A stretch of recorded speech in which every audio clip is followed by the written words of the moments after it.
Go to the gold. What is that place? The strip club. You go there. Gold Diggers. Yeah, there you go. There, like $10 for Corona, bro. I think. Yeah, no. I've been told. Speculation. My wife does listen to this. This is how motherfucker gets stabbed. Oh, so you go to Gold Diggers, huh? Allegedly. She's like, what gold are they digging for? You're a distiller. Yeah, you got no gold. The fool's gold. Ha! Got you, bitch. That shit is Cubic zirconium. Yoink. Thanks for the free dance. Mm-hmm. That small boy is drunk. I'm drunk. D-R-U-N-K. There's only one beer left. I drank the vodka. I was intoxicated. I drank all of those days in excess. What you drink, dude? White Russian, thanks. Welcome to the Local Drunks Podcast with your hosts, Daniel and Saul.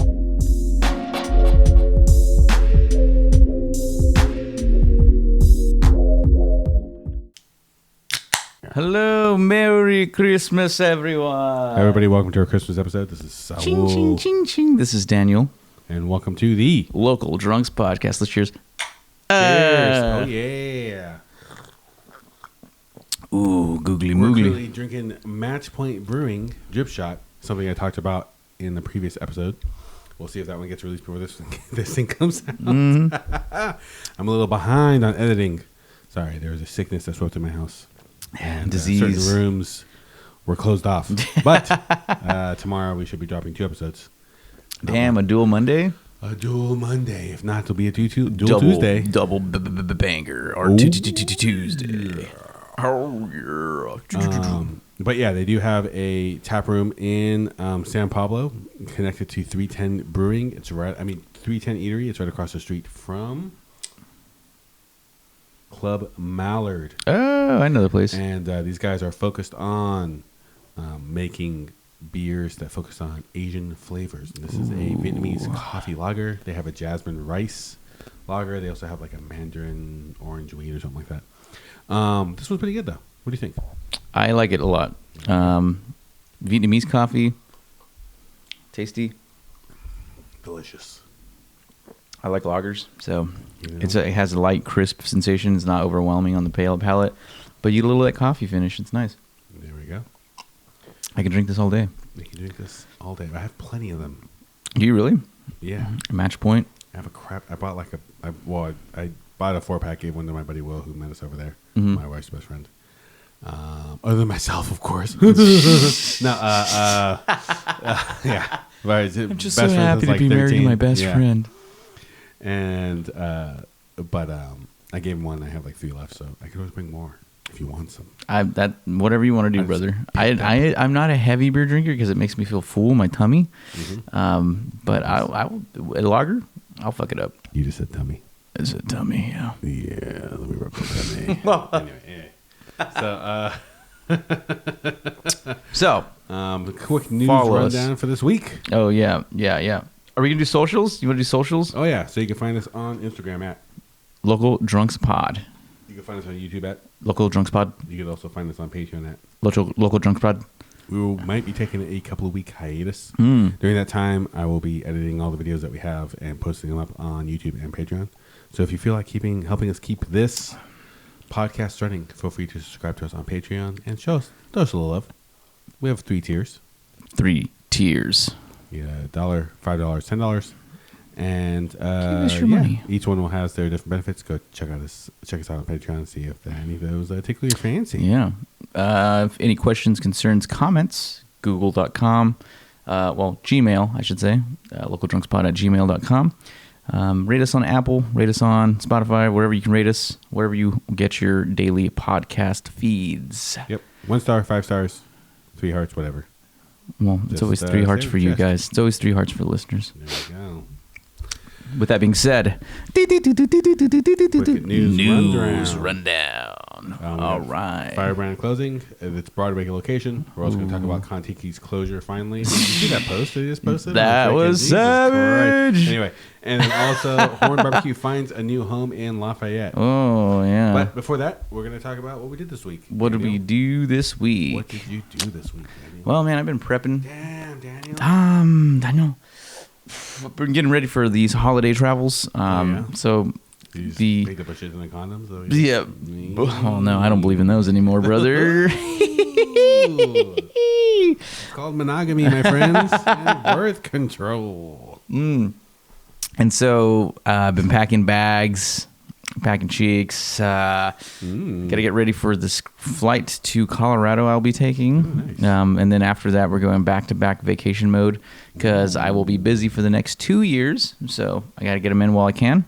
And then we are taking off to Taipei. So if you have any places that you want me to check out or any places that I should check out, suggestions, please hit us up on our Gmail at localdrunkspod@gmail.com. Nice. So that way I can take those recommendations. I will be doing live streams. I will be doing posts live from Taipei to the Instagram. I'm going to set a detailed list about places. I've made a huge list of some bars. Oh, nice. Yeah, there are some crazy ass places out there, like world's 50 best. Did you save it on like a Google Maps or something? That's exactly what I did. I had an idea for the pod. Well, we'll talk about it now.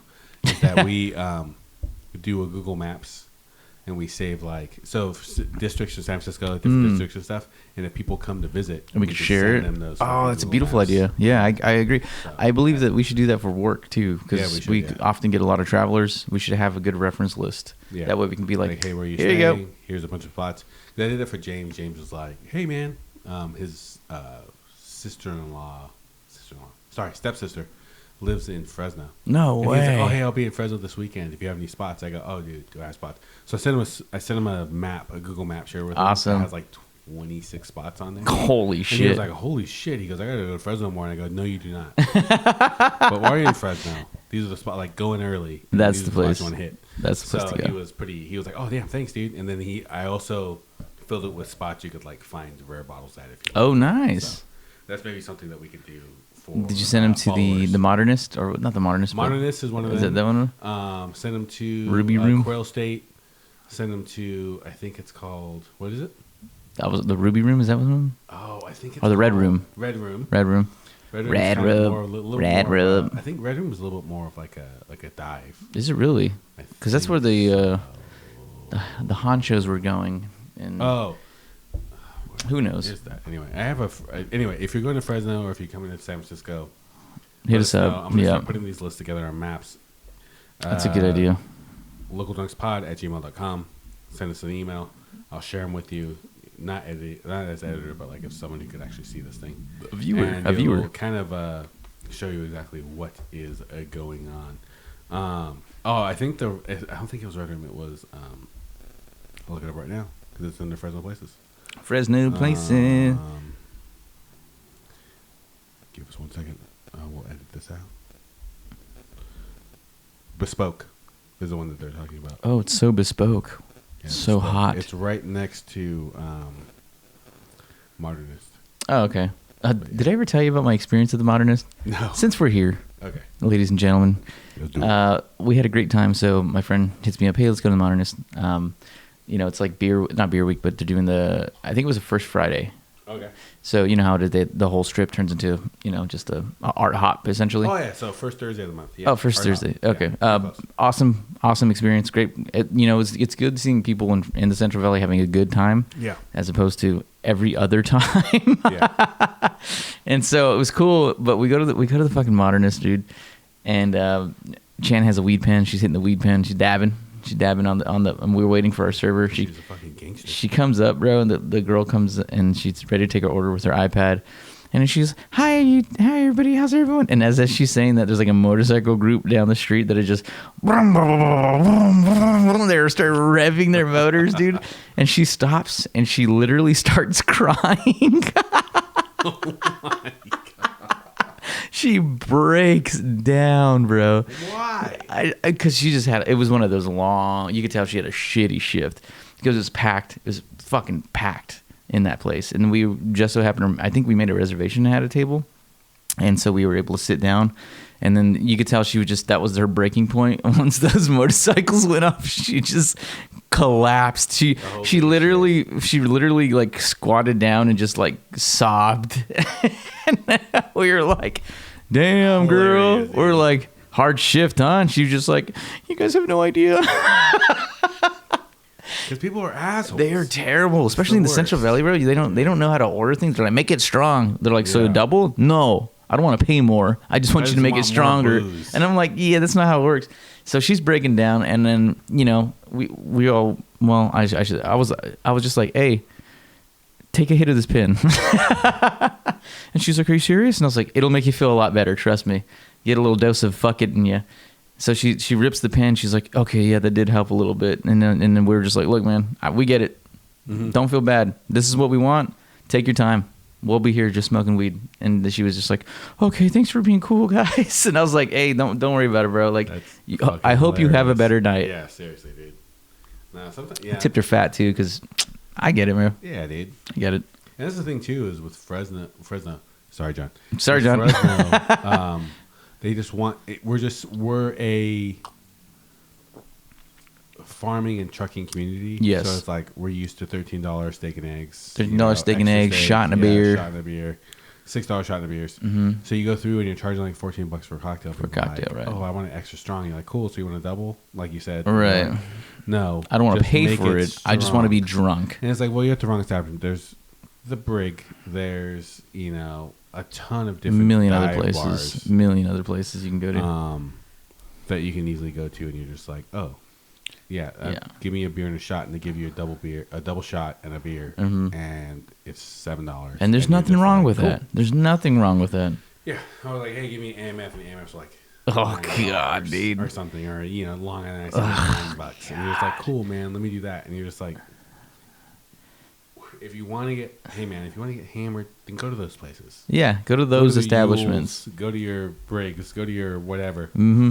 Go to the 99 go Club. to the bar, the other bar, or the next bar, and like go to those spots. Go to Aldo's. Yeah. Don't go to a very nice cocktail Right, bar they're trying to thinking elevate that the whole you're scene. gonna get drunk off of 2 drinks. Yeah. and make a fool of yourself and walk out and still have most of your fucking money. Yeah. How do you be progressive in a conservative Yeah. era? You know what I mean? It's like, Yeah, don't go to Livingston's and like Mhm. get another bartenders and just get really heavy pours and act like you're gonna have any money the next Right, day. right. To breakfast. yeah.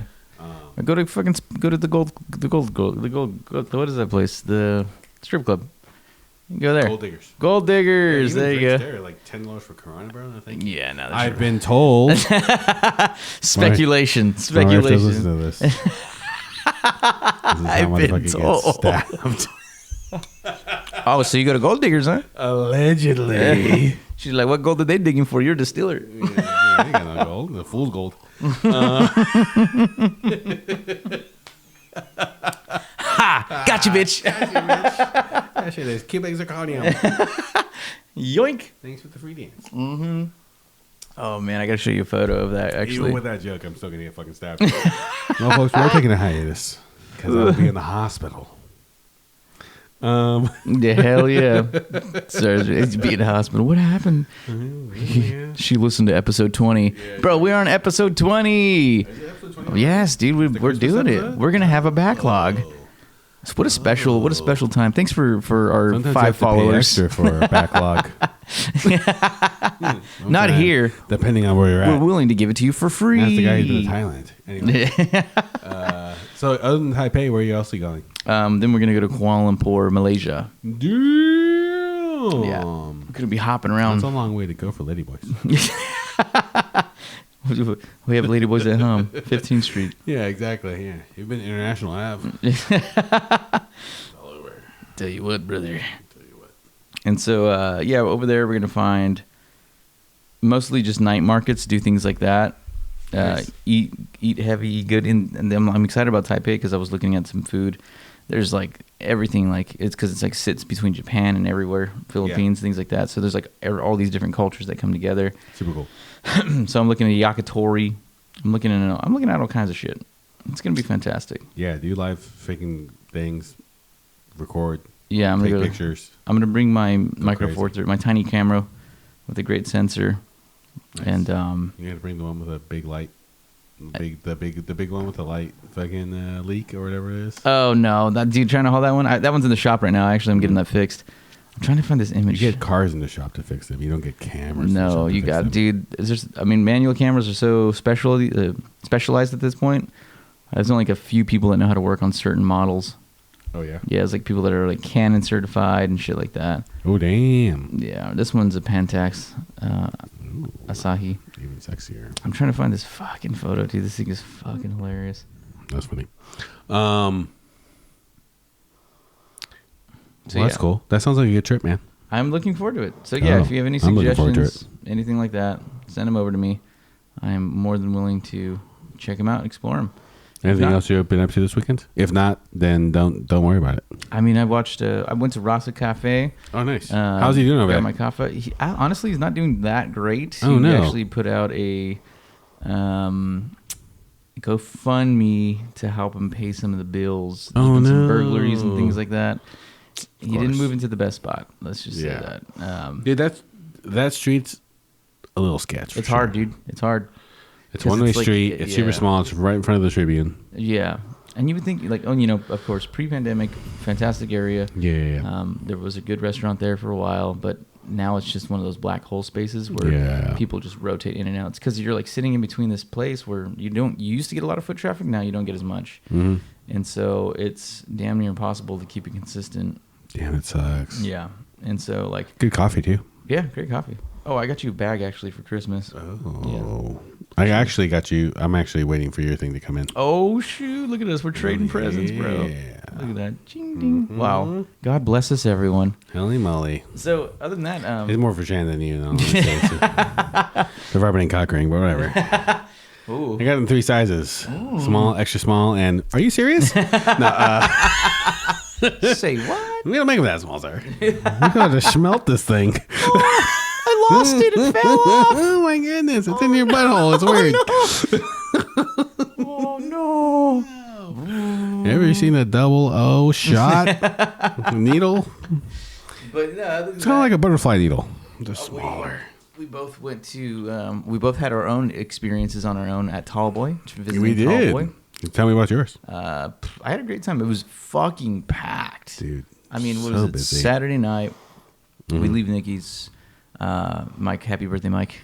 Mike, happy birthday. Sweet man, 44 years old. Sexy son of a bitch. 44 years young. I swear to God, if you're any younger.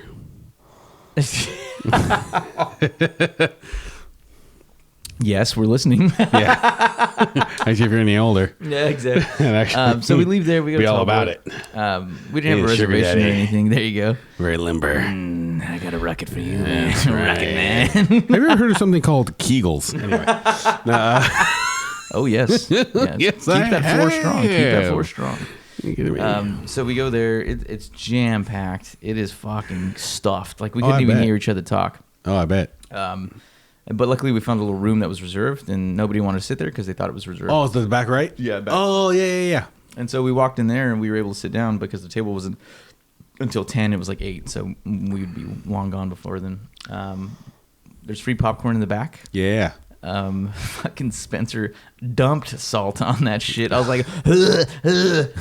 He told me about that today. I was like, what the fuck, man? Because I brought fucking popcorn, and he was like, oh, this is salted really well. And I go, yeah, it is.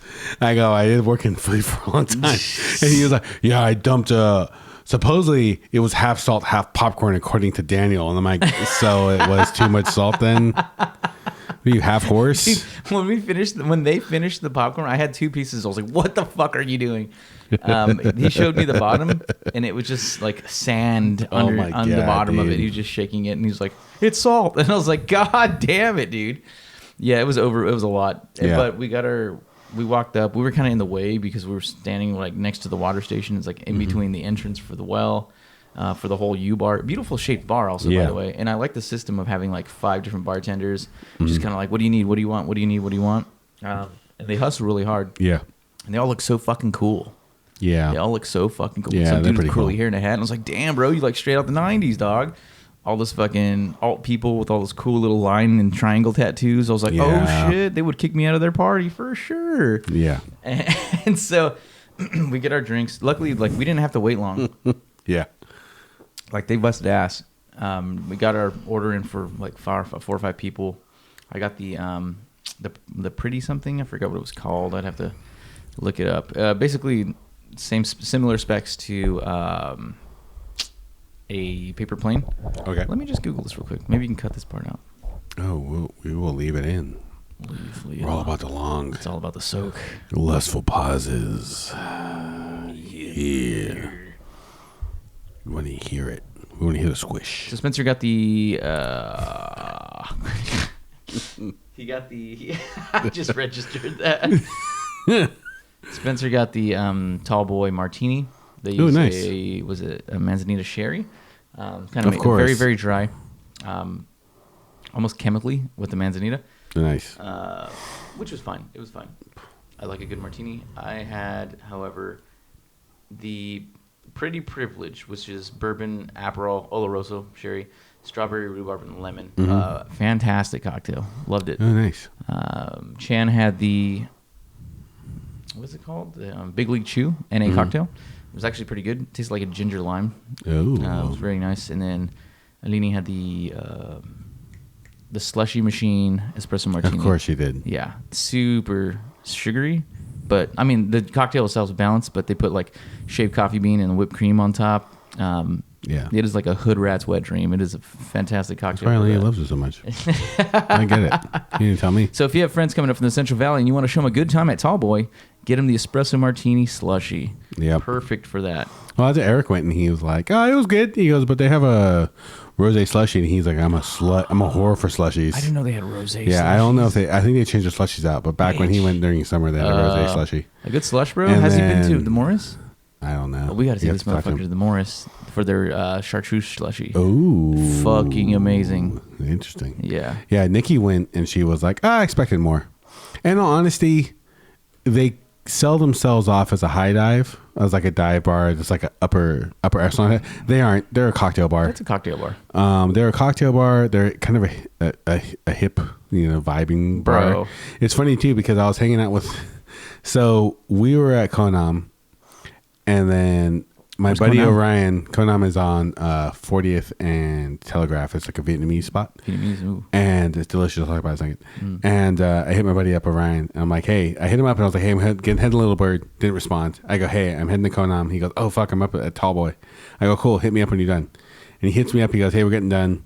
Like an hour later, I'm like, oh, we're done. I was like, we're heading to Tall Boy. He was like, all right, I'm going to take my buddy to this car and I'll come back. And he texted me. He goes like, fuck it, we're staying here. I go, cool. Okay. So then we roll in. We park and we roll in because it was raining. It started raining. Dude, it was raining hard. It was raining hard, bro. Lightning even. Oh. Yeah. And so we park, we go in, and I go, yeah, this place calls itself a high dive, but I feel he's like, it's a fucking cocktail bar. I go, yeah, it is a cocktail bar. I go, I feel like it's a bunch of people in their 30s trying to hold on to their 20s. He goes, well, fuck yeah, that's exactly what it is. And I was like, oh, that shit. is literally what that is. Yeah. But I was like, yeah, dude, this is too nice of a bar to be a dive. I go like, It's a tall order for a tall bar. I go, right? I've woken up in a janitorial closet of a dive before, and they didn't bat an eye.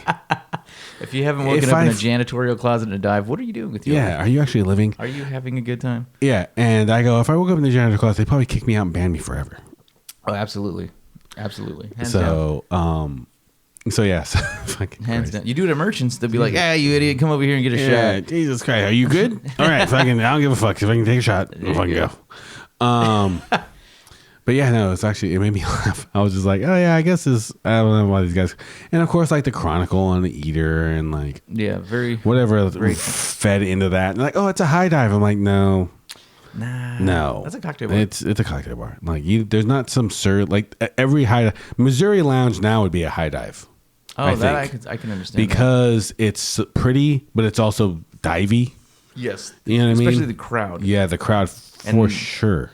Shout out to Nora, but especially the employees Yeah, as well. yeah. They have a fuck you attitude. Yeah, definitely. That's the Yeah, difference. And that was funny because there was like 4 employees. And they're all like very pretty, very well kept. Well, thank you. You know, dives are, dives are very, Find me at Merchants. yeah, you're just like, ugh. What do I want? What can I get you, sweetheart? Yeah, and you're just Taking like, a drag out and the you cigarette. respect them because they've been in the game forever. Yeah, you want a martini? Yeah, And they you've put it been on ice. in the game forever. So yeah, but yeah, it was cool. Would I frequent it? Probably not. The Avenue's a dive.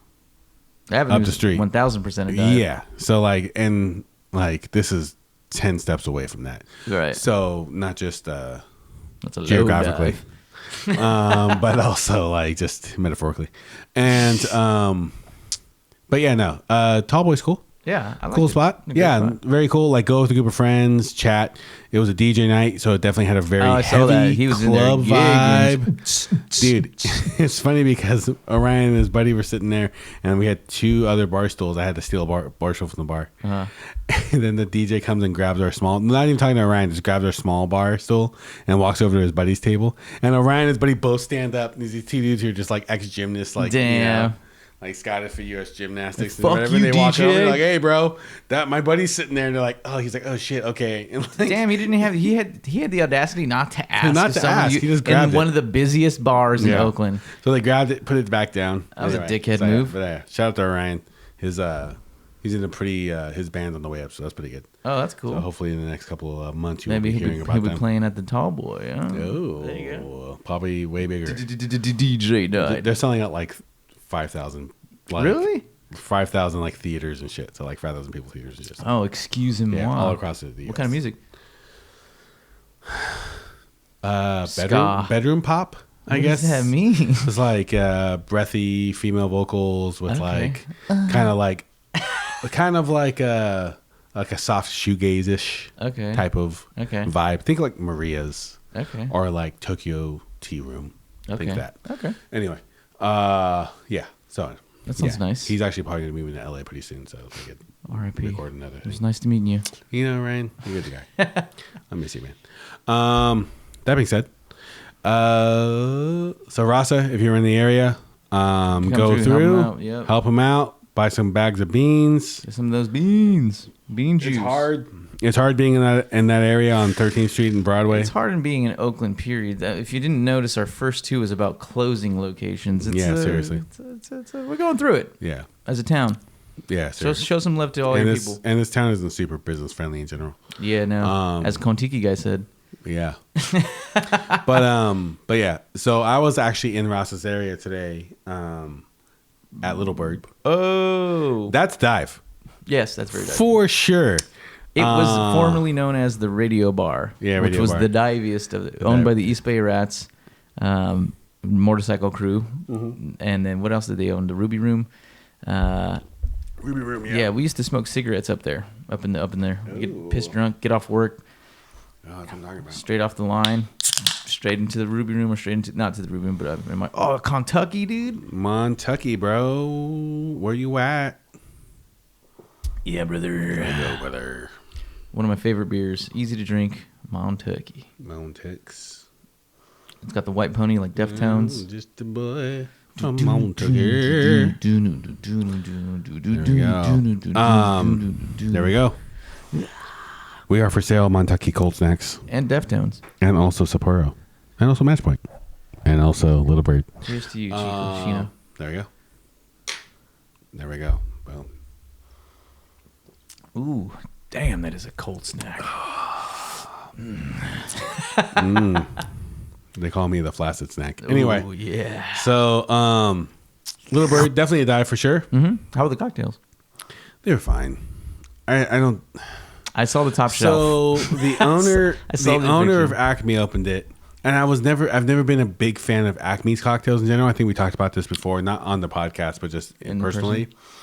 Because I've been to Acme a few times. I used to live near there, like a mile north of there. Oh, right. And I've been to Acme a few times, and I was never super impressed by the cocktails. I always felt like I'm going to come off extremely pretentious right now. That's right. And kind of an asshole. What's new? But I am an asshole. I am what I eat. Hey, oh. But This is a PG podcast. localdrunkspod@gmail.com. But I have worked with a lot of people in the industry. I've been in the industry for a long time. And there are some people who are just really fucking good at making cocktails. Doesn't matter what they do. Doesn't matter what they do. They can slap something together out of the blue. Yeah. Be like, hey, make me something. They This, just this, know. and this. They just do it. And there's other people who are just like, I have the greatest idea for a cocktail. And then they make it. And you're just like, oh, wow, this is so mediocre. Wow, this tastes like ass. This is mid. Wow. Did you shit in my And cocktail? you're just like, oh, okay, that's cool. It's really unbalanced and this and that. But they think it's the greatest thing. And that's, I would say, is That's like an owner move. 70 to 80% of like the cocktails that I tried at. That's every single cocktail I tried at Acme. Oh, okay. But I had maybe like 60% of their list. Yeah. But great whiskey selection. No, yeah, they like made Whiskey Advocates like top 100 bars or whatever because they have like, Yeah. excuse me, they have something like 800 whiskeys or 1,000 whiskeys or something like that available Damn. to purchase or to try. So having a selection of that gets you onto a list like that. I see. But I've had multiple cocktails from them, different ones, different cocktails throughout a year or two where they change menus, and they've just all been kind of lackluster. Yeah. And it's just one of those things that like sometimes you got it and sometimes you just don't.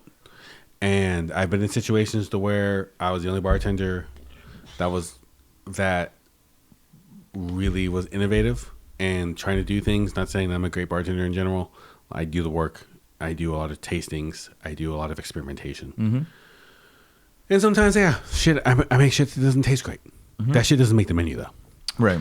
And It's like photographs. You take a shitload, but you don't put them all up on the internet. Yeah. And then there's sometimes where I worked with other bartenders who were solid, and that elevates you. Yeah. And it's just one of those things like, and it's just hard to get that consistency. Right. So I had a drink from them. It was a mezcal drink. It was pretty unbalanced. I think I asked Spencer about his drink. He was like, "Oh, it was pretty good," which means it's all right. It's not great. Probably wouldn't go back. Yeah. And then he had a shot of or a pour of scotch. I had a cider. Damn, but you switched off to that fast. Yeah. Okay, so it's fine. And like it was weird too because did you guys Spencer's mention like that you were in the industry? No, we didn't. What, dude? It's 20% off. Yeah, I know, but it's just one Also, of those things. Like they were not. Little Bird. They were not busy, so I was kind of just like, he was like, "How do you mention you're in the industry?"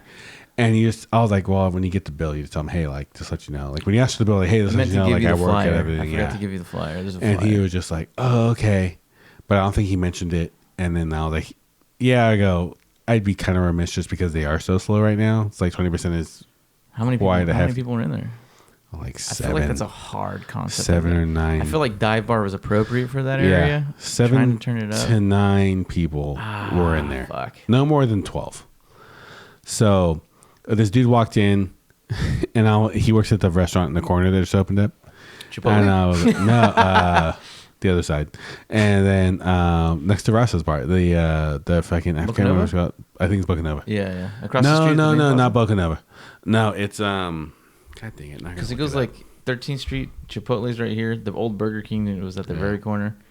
I'm gonna start a campaign to bring back that old Burger King. I don't like it, dude. I just like the people that used to hang out there. That shit was awesome. Fucking dude, my fucking Burger King, bro, was like my jam for a while. That was a fucking shit show, bro. Dude. I remember my first time coming to Oakland, and I went to that Burger King to eat, and I was like, "What the fuck is up with this place? This place is crazy." Pierre. Oh no! Yeah, so I was like, They "Hey were man," open? I go, "How's the food at Pierre?" And he was like, "Oh man!" And I gotta ask me that, bro. He goes, "It was good," and he's like, "It's good," and I go, "All right, man." And then literally, as soon as he got done, the security guard walked over and he goes, "Hey, dude, you're here?" And he goes, "Yeah, I'm on my lunch." And he goes, like, "You gotta tell someone you're leaving." And he goes, "I told what's your name?" Like he said her name, and he was like, "She said she didn't know where the fuck you're at." And What he was the like, "I fuck? told her I was going on lunch," and he was like, "Damn." And he was like, "Do I need to come back right now?" And he goes, No. If you're on lunch, you're on lunch. But like, you need to tell somebody before you leave." And he walks out, and the kid looked irritated. And I'm like, I know you told this girl that you're freaking going to lunch." And she was just like, "All right, whatever." And then they asked like, "Oh, I don't know. where's Tom at?" And she's like, "I don't know where the fuck he's at." Damn, did him dirty. Dude, fucking him dirty. Did him dirty. So then he looks at me, and when he's leaving, he's closing his tab. He goes, "Hey man, you put me in a weird spot asking me how good my restaurant was." And I was like, "What?" Okay.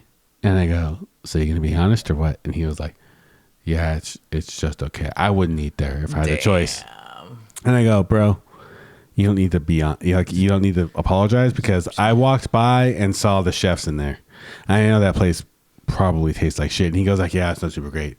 And I go, "So, where would you go eat if you could go eat somewhere? Yeah. And he goes, well, Mama's. And I go, okay, I've heard of Mama's. Sure, Like, it's a great place. I heard it's good. And I go, but they're closed right now because I know that. Yeah, and he it's goes a like, tasting menu. It's 3 course. yeah. And he goes, and Konam. And I go, Konam. And he goes, yeah, it's over in Temescal. Oh, that's how you ended up there? And I go, oh, shit, okay. So I looked it up. Like, oh, fuck, they're open right now. He goes, yeah. He goes, they have solid food, and they have a great cocktail menu. Yeah. And I go, cool, man. Thanks. So we closed out. Nice. And then we headed up to Temescal, and we stopped at Konam on 40th and Fire. Telegraph, and we got a sesame rib. Ooh. And then we also got check the Instagram at localdrunkspod. And Local Drunk Spot. we also picked up the fried chicken dish, and I also ordered the spring rolls. But I'm glad they didn't come because the guy forgot. He was like, "Oh yeah." He goes, "I remember your order." So I go, "Give me the spring rolls. Damn, he was Give me confident this. about Give it. me this, and then give me these 2 drinks." And the 2 drinks showed up, and the 2 main entrees showed up, but the spring rolls did not show up. Oh, so he didn't remember it. You're Nah, like, you, fuck no. you can't be confident like that and fuck it up, bro. He was like an 80-year-old fucking Vietnamese dude. I get it. Get a piece of paper, And so yeah, so I was like, cool, man. Like, just give me this, and this. And he's like, oh yeah, I remember. So then that didn't come. So I was kind of glad though, because like Right. 2 cocktails and 2 entrees cost us like $100. bro. God damn. Yeah, so it's a little pricey, but cocktails were good. Okay. Food was good. All right. Yeah, good stuff. $100 for chicken thigh and a drink, dude. Yeah, it was a big piece. It was a big fucking That was a chicken though. It was like fat that big. ass piece of chicken. Yeah. 2 dudes split that and the ribs. The ribs were like 3 ribs. Damn, so we 2 cut dudes one are of the ribs splitting in ribs half. over there, huh? Yeah, it's how we do it, baby. Hey, all right. Yeah, I've seen that video. And It's called Adam and Steve, not Adam and Eve. Yeah. Splitting ribs. And so we cut one of the ribs in half, and then we ate 1.5 ribs, and then we split the chicken in half, and then it comes with a little like cabbage salad, and then the ribs had some pickled onions on there, so we ate all that, and then like a nice like shredded carrot type and daikon, like I think really type thing. But no, super good. Sounds lovely. Definitely would go back. Cool spot, nice bar. Yeah, man, they're hella busy. Very small kitchen, like 3 people cooking all the food. It was great. Beautiful. Yeah, good stuff. And then we ended up at Tallboy after that. But yeah, Towel. that's what I've been up to this week. Sounds good. Did you watch anything? No, I didn't watch anything food related, unfortunately. okay. It is Christmas, so we are watching like a lot of Christmas stuff. Oh, Watched, yeah. like, Where are you on that adventure? we like watched Christmas Vacation, National Lampoons, and then we watched. Oh man, we watched a lot of stuff. I can't even remember. National. We Lamp. watched Red One, which is Amazon. That's decent. Oh, the one that just came out? Yeah, once it came out, it's decent. It's worth checking out at least once. I don't know if it's going to be on the Rolodex. Yeah, it looks like straight up money grab. Vacation isn't like Christmas Vacation isn't a yearly thing, and people might get pissed off at me for that. But like, it's like once every 5 years. Yeah, I've watched it once. You know, like Santa Claus is like every other year. We watch Klaus every year. We watch like The Grinch every year. We watch Frost every year. Like Jim stuff Carrey's like that. We watch both the cartoon and Jim Carrey's Grinch every single year. Oh, nice. We watch, Genie now on Peacock. If you've ever seen Genie, No, what's that? Genie's a good movie. It's a movie. Yeah, it's a Christmas movie. We watch that every single year now. It just came out last year, so we watch it like once a year. Yeah, there's very few movies we watch every single year. Scrooged, we watch every single year. Scrooge. They're like the Scrooge from, or like Christmas Story we watch every single year. Oh, yeah. Like the Christmas Disney one? Carol, the one with Ralphie, where like, he gets like, his dad gets the leg as a trophy, like a leg lamp as a trophy and shit. And then Christmas Carol, we watch, not the Jim Carrey one, like the one from like 1932 or some shit, the black and white one with someone. Like there's certain movies we watch every single year. So we've been making our way through that list. Elf, like, Oh, that's a good one. stuff like that. Classic. Yeah. Will Ferrell. What have you watched this year? For Christmas? Yeah. Well, just like in general. In general? I usually watch The Grinch. That was my mom's favorite movie. The cartoon? No, the Jim Carrey one. She loved Jim Carrey. Dude, that's such a good movie. It's a fucking awesome writing. And the the adult jokes in there Yeah. are like perfectly Yeah. hidden. It's like watching Animaniacs. Yeah. Yeah, I sent you that fucking meme. Yeah, exactly. Not zany. Totally. Yeah, totally zany. Totally zany. You, Yeah, no, that's autistic spectrum instead of zany to the max. zany to the max, brother. There's baloney in my slacks. Yeah. It's Animani. I Totally did that to my insane. mom. She laughed so hard. I go, that's Daniel. She started laughing even harder. He goes, it is. Because she listens to this. Oh, she does? Thanks, Mom. Yeah, thanks for your support. 1 of the 5. Thanks for 1 of 5. Yeah. Thanks, Mom. Yeah. Appreciate it. Yeah, for sure. Zany to the max. Zany to the max, indeed. dude. Hilarious. So we'll watch that one 'cause in honor of my mom, my late mom. That was one of her favorite movies. So we like to watch that one. Nice. What else do I don't really watch. I used to watch like Jingle All the Way when I was younger. That's a funny one. Arnold Schwarzenegger, Sinbad. We did the whole bit on that one already. We still have to watch that one. That's on our list to watch. Jingle All the Way. Jingle All the Way. Yeah, we watch it every year. Yeah, like my wife thinks it's completely fucking insane. She didn't watch it till we got together. She's like, "This movie is fucking terrible insane." Father. Arnold Schwarzenegger is a terrible, yes. neglectful father. Yeah, He's like, but I'm Phil going to Hartman's buy my son's phenomenal. love. Yeah, Phil Hartman's phenomenal. Oh, yeah. Sinbad's a fucking blast. Yeah. Dude, they made this movie called House Guest. Sinbad and Phil Hartman. And it's one of those things where like Phil Hartman's expecting one of his buddies, who's like an orthodontist, to stay at his house. They were like old camp friends, and he was going to do this talk on being an orthodontist at the school, the private school that he like pays his kids to go to, or pays for his kids to go to. And the dude like gets held up, said he can't make it. Message never gets to Phil Hartman, and Sinbad's running away from these bookies. Right.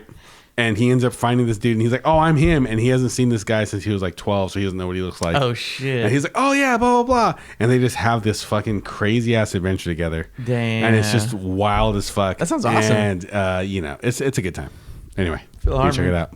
Phil Hartman, Sinbad, I'm in. Fucking Jesus. Easy sell. We Yeah. sound old as fuck right now. We do. Those guys are great, though. They are awesome. R.I.P. R.I.P. Phil Hartman. Phil Hartman. I haven't seen Sinbad in a long time, but I'm sure he's out there doing fine. Last thing he came out with was like this comedy special in 2012, which is still funny. 2012? 2012. Damn. That dude is hilarious. So yeah. As for things that I've watched, what's that? Damn, the Blue Moon. The Blue Moon. My wife got this at her company Christmas party. Belgian White. One of the first quote-unquote craft beers I had. The first time I've ever had Blue Moon, it was in the Central Valley. My brother had brought home. Of course it was. Yeah, he brought home a pack of these. Of course he did. I was like maybe 14 years old. I've only been drinking Bud Light and Budweiser at that point. Of course. Exactly. Welcome to summer. And some Bud Ice. And then he brings over this Blue Moon, and I'm like, what the hell is that? Why does it look that way? He's like, I don't know, some crazy beer, bro, from Belgium. And I was like, all right, shit, cool. I'll taste it. From Belgium? I drink it, and I was From like, Colorado? oh my God, what the fuck is this? Tastes terrible.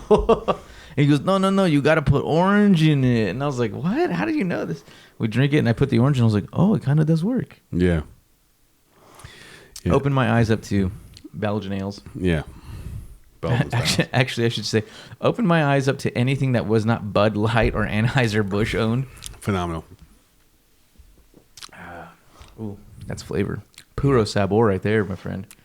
Puro sabor. As for other movies that I've seen, I watched one of Saul's suggestions of Hunger, the Thai film. Let's read the synopsis of it, shall we? Mm-hmm. Oi runs her family's stir-fried noodles restaurant in the old quarter of Bangkok. One day she receives an invitation to leave the family business and join Team Hunger. Hunger's the restaurant. Thailand's number one luxury chef's table team. Even better. Led by a famous chef. Ooh. That is the premise. All right, so what do you think? Honestly, I quite enjoyed it. Oh, yeah? It was very interesting. I didn't expect it to have so many goddamn life lessons in it. And I was like, dude, this is heavy. Yeah, I ate a 5 milligram. And I was like sitting there like, God damn, bro. This shit got some messages in it, Yeah, seriously. I was like, I thought I was just watching some lady cook under some fucking asshole chef. So what did you get out of it? Let's see. There was some wild scenes, a lot of unexpected things. Mostly it was like a classism kind of awareness type thing. The bourgeois and the proletariat type situation happening. which is I can relate to that. Being in fine dining, you know, I grew up in the Central Valley, and now my clientele is 1%ers who make so much money that they no longer have to worry about income. Yeah. And I'm just like, here I am doing this shit, like, hey, then here's a wine. And they're like, oh, it's so great. So it's odd seeing it in the Thai perspective, which is very similar. It's like how fucking, how they're basically, it's like always trying to stay on top, trying to stay number one, trying to stay relevant. It's like fame within the restaurants. Yeah. And I'm not gonna lie, like working in that kind of caliber in restaurant brings clout to you as a person, especially amongst other restaurant groups. And they're like, "Oh, what's that like?" And I'm just like, "Sucks." Imagine what you're doing, what you are doing, but you have to make a lot less mistakes, a lot less leeway. Yeah. So really honing shit in, and so that's what I was like, "Oh yeah, that's exactly what the culture's like." So when they're in the kitchen and they're doing that, and one of the scenes where she's trying to learn how to flip the Wagyu, which nobody would ever waste that much fucking Wagyu. Let's be real. I was like, the fuck, you learn on skirt steak? Like, ain't no way someone's slicing up beef like that. That's what I was thinking the whole time. I'm just like, either he is charging them for the R&D of Wagyu, which actually might be what they could be. Like, he could be charging them like, hey, we're gonna cook you something. He includes that in the cost of like, hey, it costs.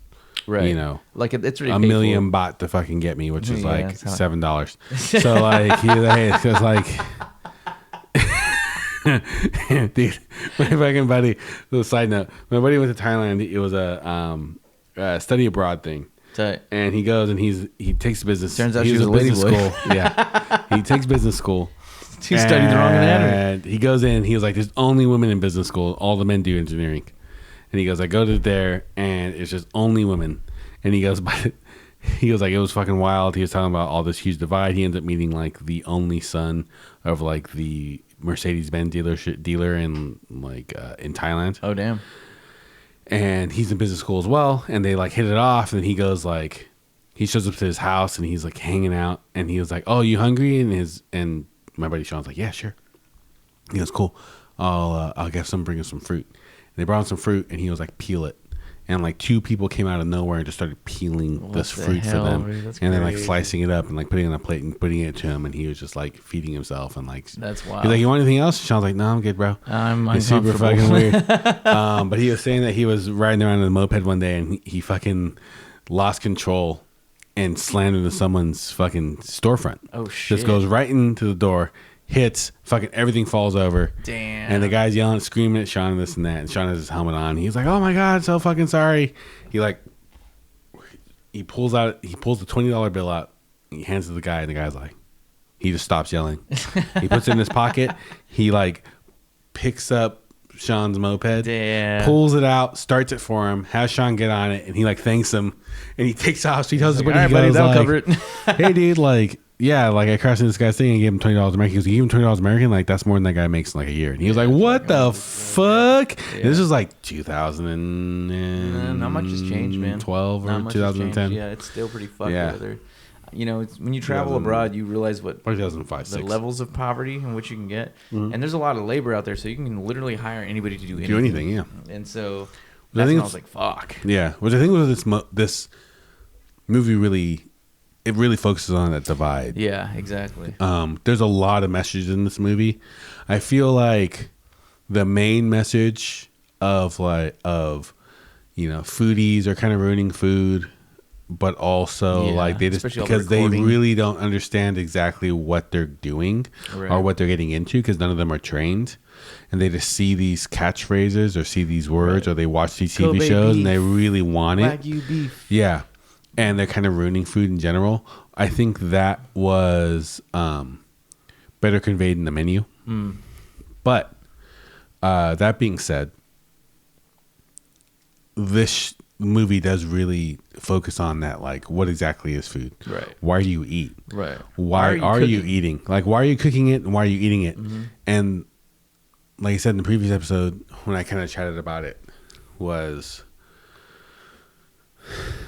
the main chef was like, it doesn't matter what the fuck you eat. Yeah. As long as there's some prestige attached to it, people are willing to pay for it. Yeah, that's true. And that's my focus, is like, I'm going to make you pay for whatever. It's not like he's cooking shit food. He's cooking good food. Yeah, very fancy. He's cooking very fancy, very good food. He knows how to cook. Mm-hmm. But he's charging these people more, I feel like, for the experience of having a really good chef. Right. Just famous, because he he's got fucking clout. hates them and he understands that they just don't fucking know anything. Yeah, they don't. And it is one of the things like, oh, I have shit like at that party where that girl strips naked for him. Yeah. And he's just like, he has that like, oh, I have this chef at my birthday party or at my pool party because I just have a shit ton of money and everyone, you know, can fucking eat it. Right. And it's just, it's more clout than actual respect for the food in general. Right. And I feel like it is a commentary on the food scene in general. It's just like, it's more of a focus on this is what we're doing, or this is food in general. And you just don't you're willing to pay more and you just don't really give a care. Like, you just don't really give a shit about it. Right. You just want that clout. That's true. We used to have people come in to just take pictures. Yeah. They would take one bite and put the plate to the side. Dude, that was freaking people at fucking... What the fuck are you doing here? That was people at that fucking rum tasting we went to. Yeah, for sure. The people didn't eat shit. Yeah, And they all they don't, did was take a bite and they took a picture, take a bite, and that was it. And they rolled on. They're like, yeah, I'm done. Yeah, it's weird. It's weird how it is. Oh, one movie I did want to mention too was for a good alternative kind of Christmas time was Tokyo Godfathers. Oh, I've been wanting to watch that. Dude, it is a great one. It's a little lengthy, but it's a good story overall. Is that the black and white one? No, that's the cartoon. It's cartoon. Yeah, It's cartoon. animated. Okay, It's 2023 released from Shogo Furuya and Satoshi Kon. So it's like, I don't know, it's kind of fun for the whole family. I don't know if it's really necessarily kid-friendly, but it's got some good messages in that. The synopsis for that is, on Christmas Eve, 3 homeless people living on the streets of Tokyo discover a newborn baby among the trash and set out to find its parents. It's an interesting one, very progressive in its approach, but also a good time. It's a lot of humor in there as well. Yeah. I definitely recommend that one. Shannon and I watched that on, I think last year for Christmas. Okay. And it was a really good one. You're just like, oh, it's kind of moving in a little bit, you know? Yeah, no, I gotta check that out. That has been on my watch list. That I watched Paprika a long time ago, and I just recently rewatched it, and that was on the same time. There's just been a lot of movies that I just need to catch up on, man. Yeah. But Tokyo Godfathers was one of them. It's not like you have 2 kids and a full-time job. Yeah, seriously. But Tokyo Godfathers was one of them. As far as anime goes, there's a lot of freaking really sad Japanese movies I've watched in the last year or so. Is it Nobody Cares is one of them? This is the most Japanese fucking title. Nobody knows. That's what it is. Nobody knows. And it's based on a real actual story. Jeez. And what it is there's a very high amount of pressure when you're in Japan in general, about just being an adult and contributing to the whole of society. And this husband and wife just leave their kids, their 5 kids, on their own in their apartment. And the oldest kid is 12 or something like that, and he has a bunch of siblings. And it tells the story of them trying to survive, and one of them dies every couple of days because they're just malnourished and stuff. Yeah. But they last a couple months and then they just all end up dying. And it's just they end up finding... Well, you're really killing my buzz right now, yeah, bro. They end up finding these kids in the apartment all dead. And then they piece together what exactly happened. Oh. The last couple of months they were there. That sounds like an awesome movie. And then, someone wrote a script about it and they made a movie about it. It's really fucking sad. Jesus. But anyway, there's a lot of movies. That's 2004, the year after Tokyo Godfathers. There you go. But there are a lot of movies that I need to catch up on. Well, but Tokyo that was something Godfathers I watched positive note when it first came out, and then I watched it recently again because I like sad movies. Yeah, I mean, what are they for, right? But to move you, to swoon you emotionally. But Hunger was good. Tokyo Godfathers I have to check out. You said 2023, but it's actually 2003. Surprisingly. They made a sequel to it, I think in 2011 or 2012, I want to say. Interesting. I gotta check that So yeah, so we have 2 Reddit questions of the week. One, best Xmas gift present and why, and the other one is Christmas shift story. Have you ever worked a Christmas shift or a New Year's shift? Only all the time. Okay. I know in fine dining you guys are probably open, right? That's like one of our biggest money making days, yeah. especially New Year's. New Year's Eve, I would be at QPA until like maybe 2-3 a.m.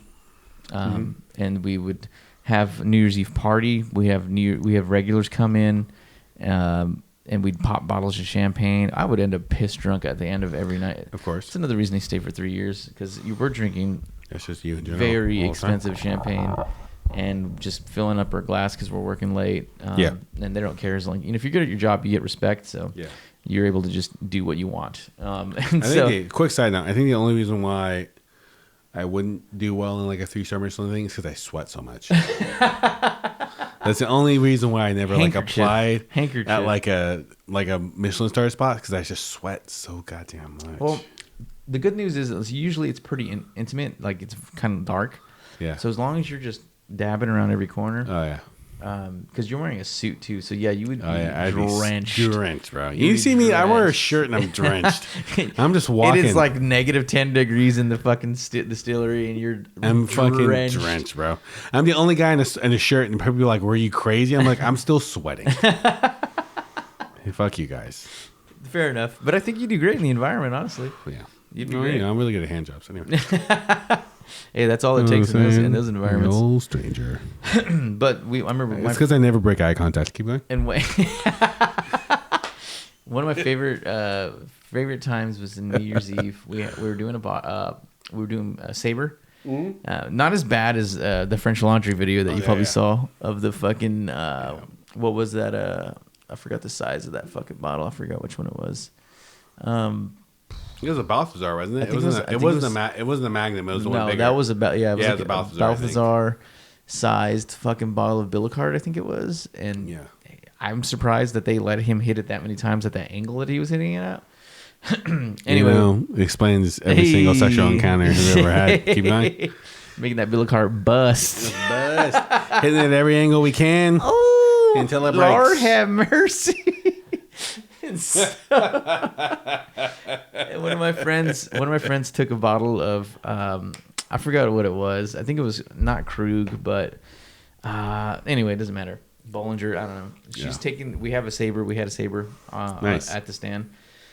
We go outside. 3, 2, 1, the countdown, and she's trying to Sabre it. And she hits, and then on the third one hits it, and the bottle goes flying out of her hands. Oh my god! And dude, this thing, we for sure thought it was just gonna shatter when it hit the ground. But bing, bing, bing, bing, bing, bing, and it bounced, and it stayed. Dude, those thick champagne bottles don't break.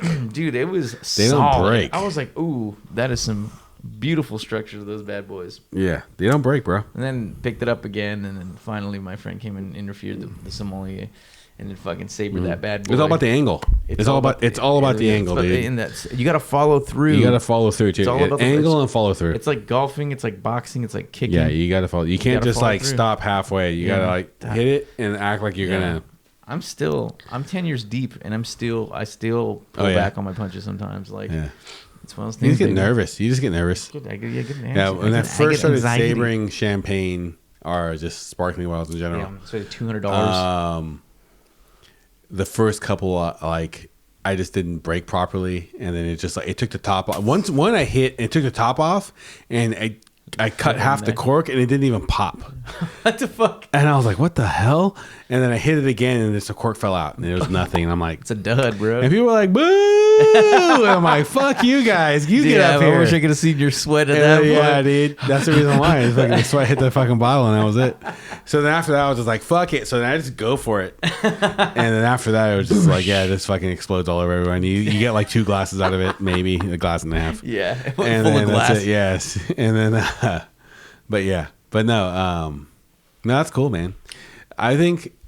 Yeah, what about yours? Christmas, most restaurants I've worked at were like mom and pops. We weren't open on Christmas. That's nice. But there was a country club I worked at, and we were open on Thanksgiving and Christmas. And our Christmas, we would turn like, I don't know, like we would have, I think, 1,500 to 1,800 people roll through. Holy in like shit. a 5-hour period. A goddamn country club? Yeah, country club. Yeah, because everyone want to bring their family and they want to cook. So you come through like starting at 8 o'clock in the morning. It was like 7:30 I think it was the first reservation, and the last reservation was like at 11.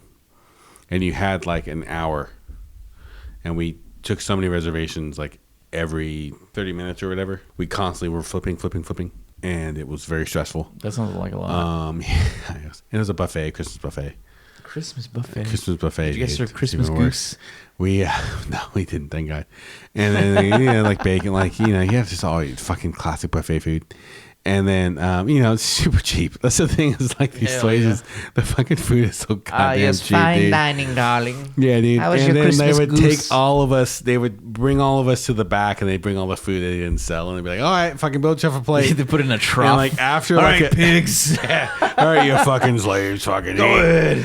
And then I think after the second time, I was like, I'm done. And people were like, you're not getting anything? I'm like, I want to get desserts. And that's it. Like, fuck this. Yeah. I'm not eating fucking crab that's been sitting there You for don't 4 get hours. on all fours Fuck you and just guys. munch away. Yeah, seriously, dude. I'm like, you guys don't pay me for this shit.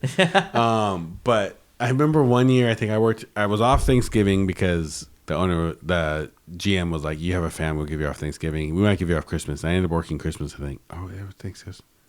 No, I worked Thanksgiving. I was off Christmas. Okay. No. Yes. I think that was it because I think my mother cooked that Thanksgiving. I've been cooking Thanksgiving for a long time, but I think my mother actually cooked it that year. Nice. And then it was off Christmas, and then I had to bartend a fucking New Year's Eve. Oof. Right? Bartend New Year's Eve. It was a wedding.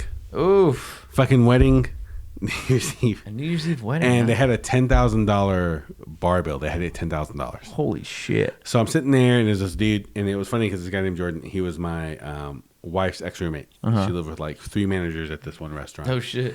And they were fucking crazy as shit. And when I started dating her, the dude had bought my childhood home. What the so hell? like she was living in her childhood home. It was super What fucking the crazy. hell? So anyway, That's so it was bizarre. super wild. Fucking So Fresno, bro. we ended up I ended up bartending his wedding, and I told my wife, I was like, hey, guess what? Who's getting married on New Year's? She's like, who? I go, Jordan. She's like, no fucking way. He like broke up with his girlfriend that he was with when they lived together and married his high school sweetheart. Super rich fucking family. Fucking Middle Eastern or something. Super fucking rich. Yeah. And my manager, Daniel, shout out to Daniel McGee. And he was like, they have to hit like $10,000 on a bar bill. He goes, it shouldn't be a problem because I have like 200 people coming, this and this and that. I go, Damn. cool, sweet. They show up and they're like, hey, we drink nothing but 1942. And I go, okay, Easy. cool. We have a ton of that. We have like fucking 8 bottles. He goes, that's not going to be enough. And I go, what? And he goes, We only drink 1942. And we have 3 cases in his trunk. We were going to bring them in. You're going to serve them to us. And I go, that is fine with me. Yeah. As long as you fill my tip jar. Uh-huh. But I'm going to have to charge you for every other one because you guys have a $10,000 minimum bar tab. Right. And if you guys don't hit that, then he's going to get charged extra, a penalty. Yeah. So I'm going to make sure you guys hit that. But if you want to drink your own 42, I'm going to have to charge you for it. Yeah. And they're like, no problem. And I'm like, what? Crazy. So the dude's walking with 2 cases of 42. 24 bottles of 42. That's crazy. They drank them all and all their 8. Damn. And I was on the satellite bar, and they had a main bar. But did and they I'm fill like, the tip jar? They did. Nice. I think I walked off with like $800, $900 in fucking tips. Ooh, that's a good event. The shitty part is that I got out of there at 3 a.m. Okay. For 3 a.m., 4 a.m. All right. And I was supposed to open up the tennis because we were a golf course and a tennis club. Oof. And I was supposed to open up Nah, man, they got to plan that better. the tennis portion because they had a Bloody Mary bar. Oh, fuck. From you. like starting at 7 a.m. 7 a.m. to fucking Fucking 10 a.m. at 7 a.m., dude. These folks. Oh. So I start prepping. It's like 3:30 and I start prepping the bar. I'm like, hey, I'm going to get all this shit ready. I'm going to cut limes and that. And then I'm going to be back tomorrow and I'll pour all the, we had made all this, house-made Bloody Mary, whatever. Yeah. I'm like, I'm going to come back. I'm going to fucking fill all these pitchers and I'm going to go out there. He goes, cool. So I went home at like 4:30, 5 o'clock. Like 4:30, by the time I got home, I slept for 2 hours. Hell no. You should have just stayed there, bro. Woke up. I should have. Woke up, showered, drove back. Was there by like 6:50. Oh, hell no. Grabbed everything. I was running late. I fucking dumped all the shit I needed to jump. Ran out there. Dude, fucking no one drank. They're like, oh, you're going to be so busy. This and that. They're going to tip you so much. Fucking tennis members are cheap. Because it was the lowest rate for membership was tennis memberships. Yeah. And it was so fucking cheap. And they didn't tip. No one ordered anything. Wow. 9:30, 10 o'clock. I'm like, fuck, I'm going to wrap it up. I start wrapping it up. And then the golfers show up. Oh, because all their shit. daughters all their daughters and sons play tennis. And they're just like, oh, hey, like, what's up with this fucking bar? I'm wrapping up. Everything's closed down. I start walking. I start pulling this whole cart across a parking lot to the fucking main thing. And they're like, where are you going? And I'm like, I've sold one. Yeah. Nobody knew we were setting up a fucking Caesar like bar. Uh-huh. Like no one knew we were setting up a Bloody Mary bar or a Caesar bar or like a Bloody Maria bar. And they're like, oh, you have drinks here? I go, yeah. Like I set it up. They sat there for fucking 3 hours doing nothing. Jesus. And they're like, where are you going? And I go, well, I'm done. Yeah. It's 10. It's Yeah. 10:10. And the guy's like, I can't remember his fucking name. Anyway, we had to memorize all the members' names. And the joys of fucking. Oh, I remember you working saying at that. I was like, nah, you don't pay me enough, bro. Yeah. And then I go, no, I'm done, man. Like I'm gonna go home. I'm gonna go to sleep. Yes. And he goes, no, I have friends showing up. Should we come by? Okay, I'll reopen. Reopened. What the fuck? I sold like 10 Bloody Marys. That's it. Sat there, waited. Open for 10 Bloody Marys. It was like Don't tell 10. me you're on It was like salary 11 pay either. o'clock. No, it was fucking hourly. All right. It was like 11 o'clock, and I was like, I'm closing up. And they're like, no, we got more people. I was like, no, I'm closing up, man. Like, you got a complaint? I only sold 10. See fucking Daniel. He'll come back out. Yeah, I'll come back out. There's someone sitting in the golf members area. Go down there, order Bloody Mary. They'll be happy to help you. I'm taking all this shit. Yeah, what the fuck? Oh, okay, whatever, man. Dude, I went home. I caught the worst cold of my life. Oh, shit. I was so fucking sick. From sleep deprivation. Yeah. And the next time I worked, I'm like, hey, how'd like anyone come? They're like, no one came for Bloody Marys. I'm like, of course not. They're like throwing Bloody Marys for free at fucking like at fucking members just to get rid of them. Bastards. But yeah, probably the worst holiday working experience. That sounds lovely. Most of the time, I'm used to working like New Year's Eve though. Just because like, dude, out of the last 20 years of me working in the industry, I think I've not worked probably a total of like 3 New Year's Eves. Yeah. Because it's just 4 New Year's Eves. As long as I've been up here, I never. No, did I work in New Year's Eve? No, I did work in 1 year. So it's like 3 New Year's Eves. Yeah. Because I worked in New Year's Eve. Isn't that crazy to think? Yeah, it's nuts, insane. dude. It's insane. That's what like. You could have spent all this time with your family, right? Yeah. And instead, we spent them at work. It's because we don't. Value our own time. Yeah, we don't value our own time, Right. and then they teach us that it's like. And the thing is lesser. too, like you work so much holidays that they just don't mean anything to you anymore. Yeah, no. Like Christmas and New Year's meant nothing to me until I had kids. Right. I don't. And I'm just like, oh wow, they actually like want to They're celebrate. about this life. Yeah, they're about it. They're about having a good time. They're about celebrating. They're about holidays. But before that, I was just kind of like, Whatever. I don't give a fuck. Yeah. When everybody in my family died, I was the same way. I was like, what's the point? Yeah. Everyone's dead. Everyone's dead. Yeah. What the fuck do we get? Now we have children. Yeah. They mean something to me. Yeah. I don't personally have children. But I have kids. Ladies. Ladies, what if you want one? I don't have any. I don't pull out. I don't have a track record. Refer to the beginning of this episode. Just leave it You can't see it now, but my eyebrows are up and down. Some people say soaking. That's pre-cum. I let it marinate. Okay, now what was your favorite Christmas present and why? Oh, I was gonna get so mad at me.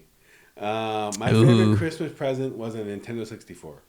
No, that was literally my answer too. And the reason why is because we bought it ourselves. I don't know if Mom knows this part of the story. So, the Nintendo 64 came out in 1998. or 6 or 8. Some one of those days. One of those days. 8, I think it was. Was it 96? 98. I think it was 98. Yeah, because I remember was, that. PlayStation was 96, and I think. Actually, North America, 96. 96. Okay, 96. Yeah, and that's then right. Because Japan- PlayStation was 94. That's right. 95 in Japan, right? 96. September 29th, 1996 in Japan. It came out on June 23rd, 1996. So in Japan, right? And then Japan. September in North America. Europe So, came out March 96. 97. Yeah, that's right. So, we knew it was coming out, and me and my brother had jobs. We were, classic God Latinos. damn. We mowed lawns. My brother had a paper route, which I would help him with. And Back in like, my all these day. other things. My dad would pimp us out all the time to fucking his friends and shit, so that we can do lawn work and stuff like that, and he'd keep the bulk of the money. Yeah, I got and, some like, labor we'd for get you tips. here. And Dude, that's dirty. Fucking asshole. side story. So, this is we're not staying on task. Sorry, James. And hope you like Fresno. He didn't come to this podcast for linear. Yeah, this is the roundabout way. So we go over this, and it's Steve Sakata. Fuck We go to his house. No, Steve was a good guy. Fuck my dad. So we go over there, and we show up on Saturday morning, and Steve's like, "Hey, man, like you got to work in my backyard." We look out, and he has a very nice house. He lives like 3 blocks away from us. We rode a bike over there with all of our tools and shit. Get in. Shows his backyard, and he has like 6 foot tall weeds. Fuck. As far as the eye can see, up to his fucking fence.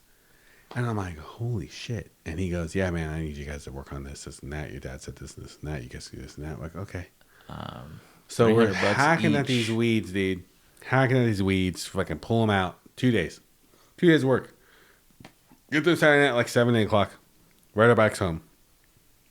Come back at like after church the next day. Sunday. I think we might actually skip church that day. Damn. Come back at like 9 o'clock. Work again. Get done around 5, 6 o'clock. The yard looks pristine. Yeah. Lawn's mowed. Fucking all the weeds are gone. You can actually see shit, see the back fence, stuff like that. He's like, oh, damn. Good job. Pulls out $10. Hands it to my brother. Pulls out $5. Hands it to me. What the fuck? There you go. My brother's like, is this a fucking tip? And he goes, yes, it is. He goes, cool. Where's the rest of the money? He goes, oh, I paid your dad already. What the hell? So, the reason why is because back in the summer, we're like, there is a system coming out yeah. called the N64, Yeah. and we need this system. This is non-negotiable. We pretty much bought all of our own video game systems at that point. Like we bought a Nintendo, we Damn, bought like a PlayStation. Pimping PlayStation. you out, and then he Yeah, kicked dude. the money to buy it. Your dad figured it out. That was like, cool. You want this thing or that? I'm like, cool. You want this thing? Well, like we have this much money. We need like $30 more to buy this system. We do not have it, but we would like you to lend us this money so we can buy the system when it comes out. Yeah. In September.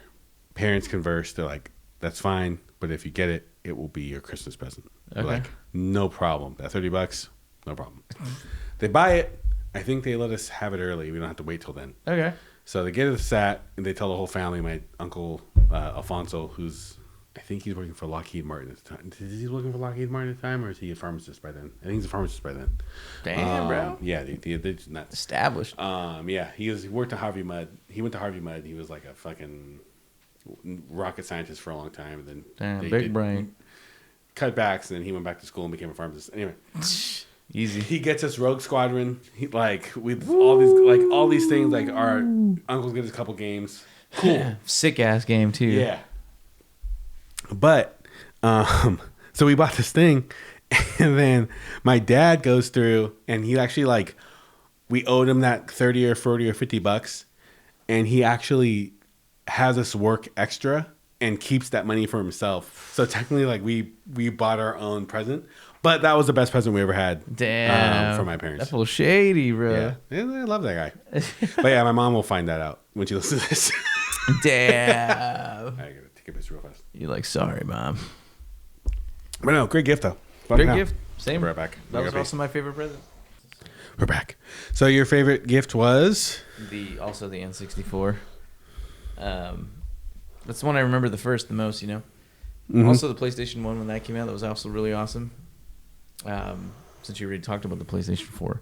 Twisted Metal 2 was the first game I ever had on the PlayStation.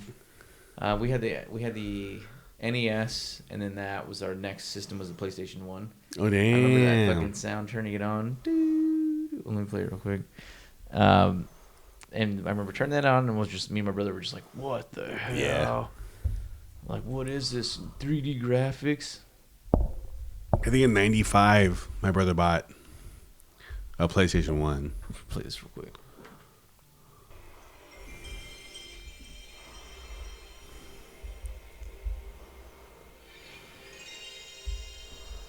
Yeah, that freaking doo-doo-ding, yeah. The games we played. Warthog. Twisted Metal 2. All kinds of Japanese games. Crash Bandicoot. Crash Band. What, on PlayStation? Yeah. That was PlayStation. That was PlayStation 1, yeah. That was PlayStation 1, right? Yeah, it was Crash Bandicoot. There was, Yeah, that was yeah. the one that was really popular was, I think, Jumpin' Jack Flash. Or Jumpin' Jack. I think that's what it was. I don't even remember, honestly. We played, what is that? Turbo Number 1. We played Tekken, of course.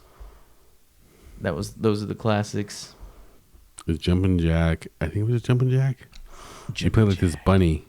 That was that was one of those video. I guess. Yeah, Jumpin' Jack video game. No, that wasn't it. No. No, that's PlayStation, isn't it? Or Nintendo. I guess the video game consoles were the biggest ones because those are the ones I remember the most, and they're very. They had a lot of impact in my developmental era of my life. You know, staying out of the streets, playing video games. Yeah. Because we were running amok. Oh, I bet you guys were. We would, but then I'd play video games and I'd be like, "Oh, cool! I'm trying to beat this thing. I'm trying to play this." And then we get, cheat codes and shit. Jumping Flash. That's what it's called. Jumping Flash. It was like a first-person jumping game. It was really fucking hard to play. Holy shit! Yeah, because you didn't know exactly where you were, and you had to just kind of guess where you're gonna land. And you had sometimes there were some challenges you had to guess, like you had to land on certain cubes or stuff that were like sitting in the middle of the air, and it was just really fucking hard. Well, whoever's playing this video game, it looks like they've been playing for a while. Yeah. But yeah, so it played a lot into my growing up. But N64 and the PlayStation, N64 was sick because I remember connected to my grandparents' TV and playing Rogue Squadron, and I was like, "Holy shit, this is amazing!" Rogue Squadron was a phenomenal game. It's fucking awesome. For sure, 2 great Star Wars games on the N64. Rogue Squadron was one of them. And then the other one was Shadows of the Empire. Shadows of the Empire. I think I might be thinking of a PlayStation game here. I don't know. Anyway, great presents, great times.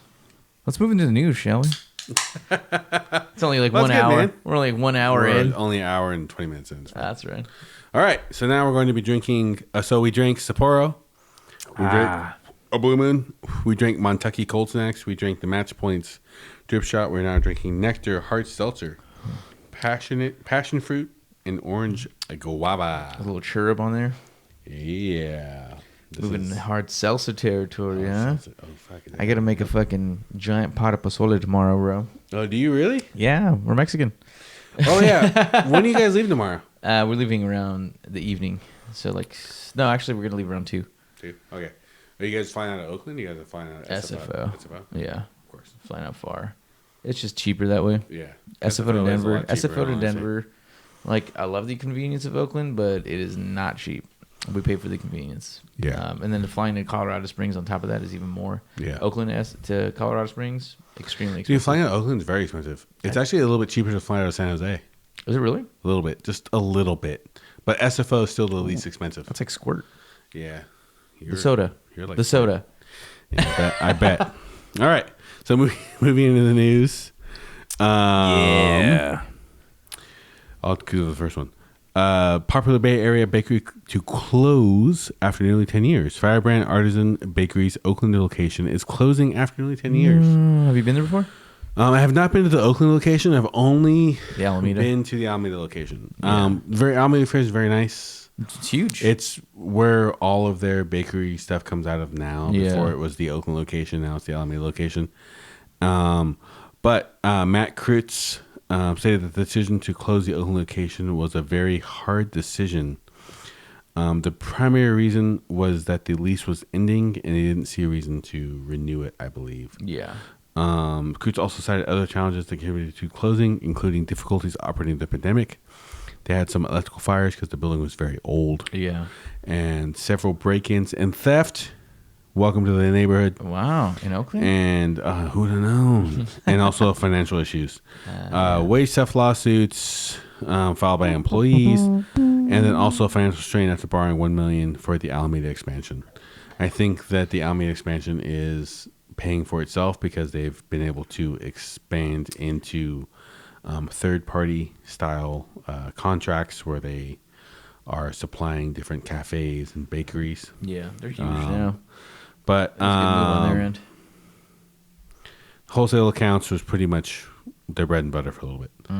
But because of the pandemic, wholesale accounts and payment processors were effectively frozen, which led to the company falling behind on rent, vendor payments, and employee wages. The owner stated that it did not make strategic and financial sense to keep the Oakland location open. I would agree. And that the Alameda location will remain open and the teams will combine there. So they're going to pull all their employees from the Oakland location and move them to Alameda. That's rough. And have them go there. Unfortunately, for people who it is difficult for them to get, it is very hard to get to Alameda unless you have a car. Right. Because that bus does not run all the time. 96 the 96 is ass. sucks. And Step the it up. 51A sucks as well. You can probably take The ferry. the it's not quite the, is it the ferry? Like, what is it? Like, it's called the Hopper? yeah, I don't know. Island Hopper? Island Hopper, I think. At least from Jack London to next to Target, and essentially. But it doesn't start running until like 8 o'clock or some shit. It's or 7 ridiculous. o'clock. It doesn't make any dumb. goddamn sense. And also, there's no shuttle that'll take you anywhere Yeah. unless it's the weekend. And Yeah. that'll only take you to Spirits Alley. Yeah. It drops you off at the northern part of the island, which is off of Main Street. Yeah. And then from there, you just have to walk or catch an Uber. So there's really no reason to catch it. I was barding in to work for a little while and onto the island, and it just seemed easier to catch an Uber, which costs anywhere from $10 to $15, sometimes $20. Easily. And it's just too expensive Yeah. to get there for one shift. Yep. That's literally an hour's worth of work just to get to work. Just And to get there, you're dude. losing. Just to get there. Yeah, it's too much. Yeah. But Firebrand launched their Oakland warehouse in 2008, before eventually moving to its larger current site in 2015 in Oakland. Bakery has a mission to help provide people who have faced hardships, including previously incarcerated and/or homeless individuals. That was the thing that got me on their radar, or got them on my radar before, was because they were willing to hire people, unhoused people who fell on hard times, and people who had just come out of serving stints in the penal system. Yeah, and they were willing to give those guys a second chance. It's like have Dave's, them help things, this and that. Dave's Rockin' Bread. Yeah, and they just want people to get back on their feet and establish a career for themselves. So yeah, so good on them. Sometimes you got to close. We get it. Yeah. And Beautiful location in in Alameda. honesty, yeah, we understand. And the Alameda location is phenomenal. It's right next to the Rake, next to Tower or is that Tower Street? Yeah, it's on Tower. Tower Street. Yeah, right next to the Rake. Just one over from Almanac. Yeah. It's good times. Right next to the naval base. Mm-hmm. I'm talking all far from the mic. Right next to the naval base. Yeah. Yeah, it is in the naval base. Actually, That whole strip in Oakland that it's at, it's just, dude, we passed by today. It's dead. It's empty. Yeah. Like, is it Drake's Brewing still there? I think they're like the only main one business there. Well, there's the Sweet Bar on the corner, which is awesome. I fucking went there yesterday. Love that place. Family owned. The dealership? No, it's a bagel shop. Oh no, a Drake's dealership. Oh, I think maybe. Yeah, it's like catty corner from like Dave's Hot or whatever. It's right by the Melt. Yeah, like catty corner. Yeah, Yeah, catty that corner whole of the Mount. strip. Yeah, starting yeah. from that, it's like empty. Yeah. Building front. Calaveras was I there. think only the Calaveras? dealership's open now. Yeah, Yeah, it's pretty rough. It's pretty rough. yeah. But I mean, dude, it's like Bip City down there. Like that is like the prime location to get your shit stolen. Yeah, that's why I went around trying to find a fucking place to piss that one time during that one thing. there's just broken glass There's just everywhere. broken glass everywhere. Broken I can't glass pee on broken and glass. Piss it's trickling down. I'm a into the classy lady. gutters. Yeah, it was a rough one. I can't pee on broken glass. But Sweet Bar's down there, and that's an awesome bagel shop. I love that Nice. place. I have to check that out. Yeah, family owned. Yeah, they're really nice people. Ashley is it's a mom and dad owned business, but the dad and mom kind of stepped back a little bit. He has some kind of form of cancer, and so she came up from LA to really run the business for the family. So like props out to her for looking out for the fam. And awesome fucking bagel sandwiches. Is that yours? I bet. No, it's not me. This is someone honking at someone else. Damn honkies. All right, the Montuckey closure. Now, if you haven't already, you should probably read the Instagram post. It is, how would you explain it? I wouldn't say it's brash in a sense, but Vitriol, yeah, full of it. full of it. It's an interesting take. It's very Peter Hemsley-esque, as the SF Standard put it.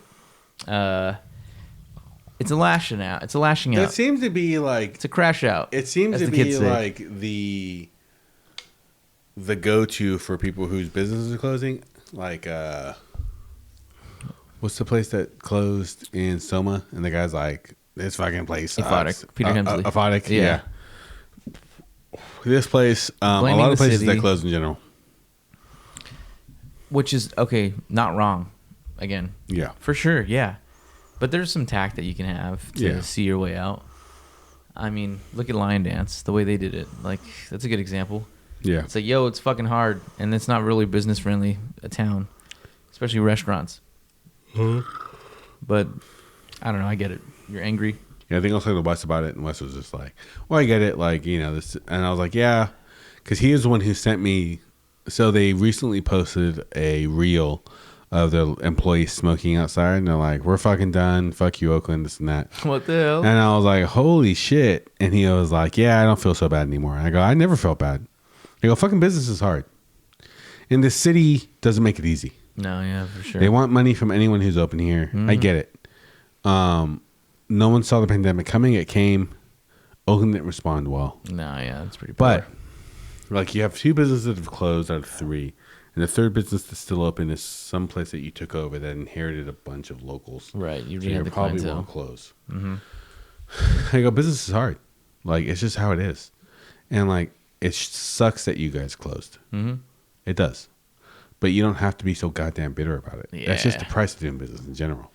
It's just that fucking hard. And I've opened businesses, and those businesses have closed.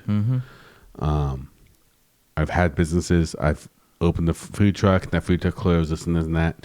It's just hard. This shit's difficult. I understand that. And it's heartbreaking. And Oakland doesn't make it easy to do business in Oakland. But you don't have to be you have to be so fucking bitter about it. You're just like, fuck you guys.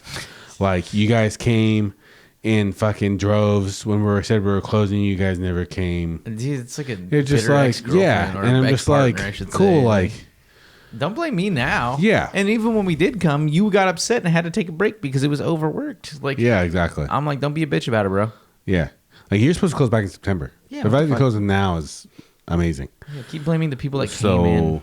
yeah. So it's one of those things. You know, I do feel bad when businesses close in the city in general, or like in Oakland in general. But that's just how it is, man. Ebbs and flows. You know, like it's very rare that businesses stay open longer than 10 years in general. Yeah. You know, like Michelin restaurants close all the time. Yeah, fucking places, dude. There's restaurants that get Michelin stars or Michelin whatever are Bib Gourmand or like mentioned or this and that, and they close within the next year. And people are like, why? Why are they closed? Like, they have all these accolades. Right. Doesn't matter. Nah. Doesn't help. Like, accolades are accolades. That's great. If anything, that puts more pressure on you. Right. Especially if But you're not ready for also, it. it puts you into a class where like people don't think that they can just approach you and just have a good, decent dinner on a regular Wednesday night. Yeah. It's just it's just how it is. So yeah, it is, you know, we feel bad, but also like, don't be petty. Yeah, what does he say? He calls it, he says running a business in Oakland is a quote unquote, quote, living nightmare, unquote. Some of the specific issues that he mentions: break-ins, yes, police indifference, Okay. Bureaucratic ineptitude. Yeah, for sure. Okay. Greed in action. Okay, yeah. The Instagram post also stated, "We have been so fucking slow, and we can't pay anything because we're broke as a joke." All right, that just screams immaturity to me. Like in a statement like that, we are broke as a joke. Like you're putting that out to every one of your Patreons that you've previously tended to, you know? Yeah. It's just like, just say, hey, we're going through financial struggles. Shit's hard. The city doesn't make it easy for us. There could have been a lot more tact in everything that he's posted. You know, the post further noted, "You work your ass off just so Karen M on Yelp can tell you she wishes you'd close because your server forgot her mayo." Yeah, seriously. And facts. Yes, for sure, dude. Yelp is fucking stupid. Yeah. You have a bunch of assholes that don't know what the fuck they're talking about, thinking they have a fucking voice and like they have a classic training or anything, like they have any awareness of how hospitality works. Yes, for sure. But yes, and right? Yeah. Yes, and the owner stated that they tried to hold on, but just can't in the winter of civilization. Okay, bro. Why you gotta be all right, this fool must be Jesus Mexican, bro. This fool Christ. must be. Well, hold on. What's his name? His name's Christ, bro. Yeah, this fool's definitely Mexican. How do you say his last name? Christ. Aviolotius? Avioliotis. Aviolotis. I don't know what that That dude's is. definitely he's definitely not Catholic, but he's like Greek Orthodox. Yeah, for sure. Some shit like that. I don't know. Some Jesus dramatic Christ. ass That dude culture. is literally, I think, winter of civilization. He's Brothers and sisters. he's quoting George R. R. Martin. So, but yeah, nothing, Jon Snow. yeah. But anyway, all right. So, best of luck to you. You're like over it next. 1 Hill or whatever the fuck it is. Over in El fucking Cerrito or Albany, yeah. whatever. Yeah, good time It's over El there. Cerrito, yeah. No, he'll be fine. Like it's a family owned spot that they took over. Yeah. That has a very ingrained clientele, so he'll be fine. And there was an Eater article that came out as well on the 12th after the post. Oh yeah. That read a lot more tactful in Eater. Well, he closed the 22nd. He posted that like last night after they closed, and he was just like, Today's "Fuck the you, 22nd. Oakland." Today's the last day. Oh damn! It must have been yesterday that he fucking posted it. Probably posted. Because he was just like, "Fuck you guys, we're closed," and I was just like, "Good lord." Okay, dog, chill So out. I wouldn't be surprised they didn't open today. I think they closed yesterday, and he was like, "Fuck Sunday." If they were as hard worked as they were last time, Yeah. you know, pobrecito. That's the way it goes, bro. Oh, everyone's throwing money at you. Sorry. Horn BBQ, Horn Barbecue, Fresno's own Matt. What's his name? Horn. Matt Horn. Just another Fresno piece of shit, bro. New home in Lafayette. Wow. Horn Barbecue is opening a new location in Lafayette, marking a new chapter for the restaurant after a challenging period. The new restaurant is located on 3422 Mount Diablo Boulevard in Lafayette, about 20 minutes east of West Oakland, where the business started. The location was previously occupied by All the Smoke BBQ. You can get to Lafayette by BART, can you? I think so. Yeah. I don't know. I think 20 minutes is a stretch. I think it's like 40. You know, I'll tell you though, I'm not going to Horn's Barbecue. Yeah, anytime seriously. soon. This new opening, is he still open over on 8th? I think so. I think it's Okay, like a yeah. smaller version, Yeah. smaller format. This new opening comes more than a year after an overnight fire, after he burnt his place again. I'll edit that out because I don't want to get sued for libel. Fuck that. Leave that in. Yeah, dude. fuck that. Yeah, Fuck yeah. it. We're doing it live. Yeah. He's got enough lawsuits. Yeah, seriously. Unpaid workers, bro. Anyway. Location was preoccupied by All the Smoke BBQ. New opening comes more than a year after an overnight fire forced the closure of Horn Barbecue. Horn Barbecue's original location on Nelson Mandela Way. Yeah, Mandela. Yeah. Parkway. The former Brown Sugar Kitchen. Former Brown Sugar Kitchen. Prior to Lafayette opening, Horn Barbecue had been operating out of the former home of Maddie's Old Fashioned, which is his second restaurant he opened, which had a very expensive burger. Yeah. And it opened since $25 April. burger. Yeah, it's fucking like it was like $23. Yeah, you get This Oakland location will continue to operate. The Lafayette restaurant opened on a Wednesday at noon. Damn, he just opened and didn't tell anybody? Good lord. You probably got too many They meet enemies at at the this new point. location. Yeah, seriously. Hey, if they don't know your plans, they can't shoot them down, bro. Menu will feature both the slow smoked barbecue that Horn Barbecue is known for, as well as an off the grill menu. What's that mean? Chicken, probably. I think it means maybe paying his purveyors. Oh. Opening the Lafayette location is described as a milestone for Chef Matt Horn, who has faced challenges including allegations of financial mismanagement and a lawsuit. Yeah, I can see that. He's from Fresno. There's no brick and mortar Horn Barbecue location debuted in September 2020 after delays, and went on to receive accolades including a Michelin Guide, Baby Gourmand, and a James Beard Award nomination. There is a new starlet though in barbecue land. That's Fiskew.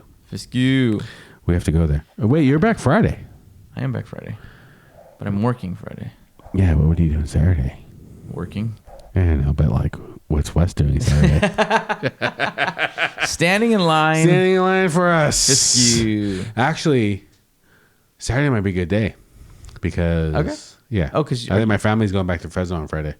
Oh, and shit. I have to work. So On Saturday?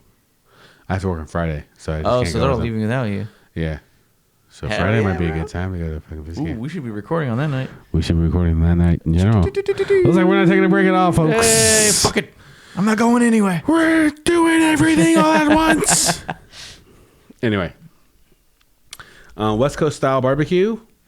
I don't know why they don't call it Santa Maria style because that's the only West Coast style there is. But anyway, that was actually one of the questions I had, so I googled it. And yeah, Santa Maria style is what it says. A style of barbecue heavily influenced by Santa Maria style, prevalent in Central California, characterized by grilling beef tri-tip over red oak coals, with minimal seasoning like salt and pepper, garlic, often served with sides like, was that pinquito beans? You mean pinto beans? Or pinto beans probably. And fresh salsa. It's known for its simple, clean flavors, focused on high-quality meat cooked over open fire, distinct from the heavier sauce-based styles of the American South. Santa Maria. So, yeah, because I wasn't really sure what the hell they meant by West Coast. Yeah, it's got to be the only way because that is the only Santa OG Maria. barbecue style. Santa colita de rana. Yeah. Sana. Santa Maria barbecue style is actually just like the barbecue style of the West in general. It's just like taking cheap cuts of meat that you're not going to sell at the butcher because tri-tip was originally a cheap cut of meat. Right. That you would sell at the Everything. butcher. It feels like everything was a cheap. That and like Oxtails loins, now, dog. Oxtails and that. Lengua. And then you would just barbecue it over an open flame and a grate above it or whatever. Or it hanging. There's actually like this huge Argentinian barbecue movement right now.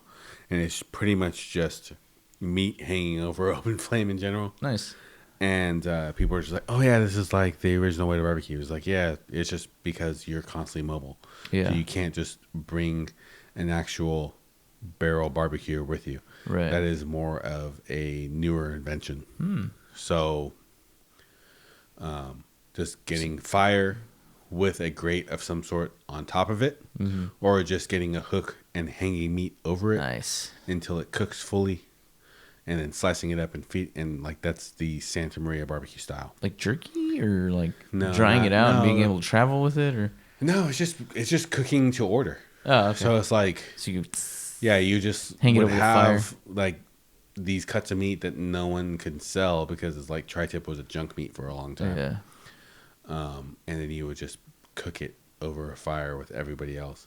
So like on these long cattle drives or like on the ranch because you butchered a cow and sold it. Yeah. Everything but this tri-tip cut Yeah. to everyone in town.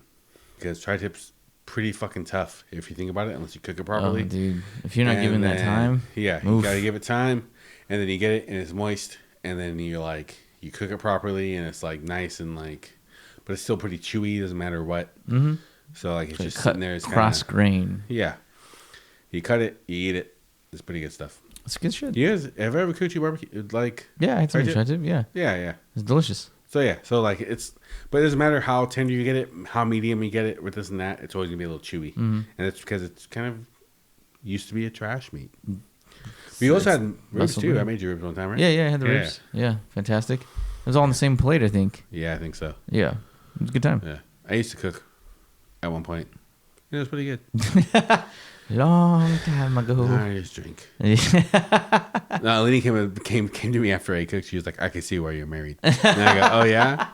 Yes. And then I came through and you're like, hey, dude, that fucking rib was hella good. And I go, cool, sweet. Hey, if Daniel likes it, then it's good. You're like, oh, cool. Lenny cool. likes it. It's like little, like fucking bomb. You're like, yeah, whatever. I'm like, yeah, whatever, dude. Don't.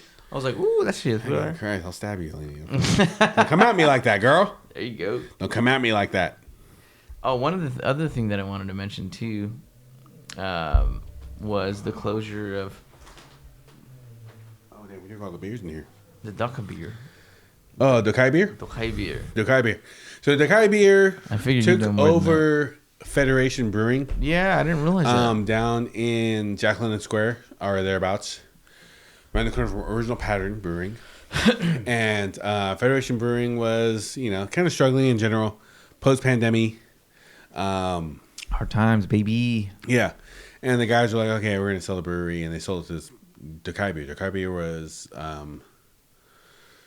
these guys who were brewing beer and focusing on Korean flavors. They made like a kimchi sour and all these other beers that were interesting. Yeah, my friend has me hunting the kimchi sour down to go. They sell it at Berkeley Bowl, but Yeah. to have it to send it to him. Is it he works at Trumer. Oh. But they sell it there. But It's fine. I heard it was a little expensive for. Yeah, what it was. It's like $22 a 4-pack or something like that. God, something like that. For beer? Yeah, dude, what the maybe fuck? $20. Don't quote me on this. It's somewhere in the expensive range For a 4-pack. For a 4-pack. No, all right, that's a little steep. But these guys, I think they're still operating until like this weekend. And I think so. Yeah. Down. So you can just go through it. It's cheaper at. Oh, was it Saturday? Yeah, it's cheaper at the brewery. Okay. But they're still operating one more weekend because they technically, I think their lease is up in January, so that's why they're not renewing their lease. But so these guys were brewing and shipping beers, and the Federation was struggling, so they came through and bought Federation, and they were still serving Federation beers for a little while, on top of serving their own beers, and the Federation beers, I think, dried up. They're done. Oh shit! And then they were serving their own beers, but they said it was really hard to build a community, especially post-pandemic. That's fucking difficult. This is not. It's hard. Like, people aren't going out anymore. They're used to staying home. There's streaming services.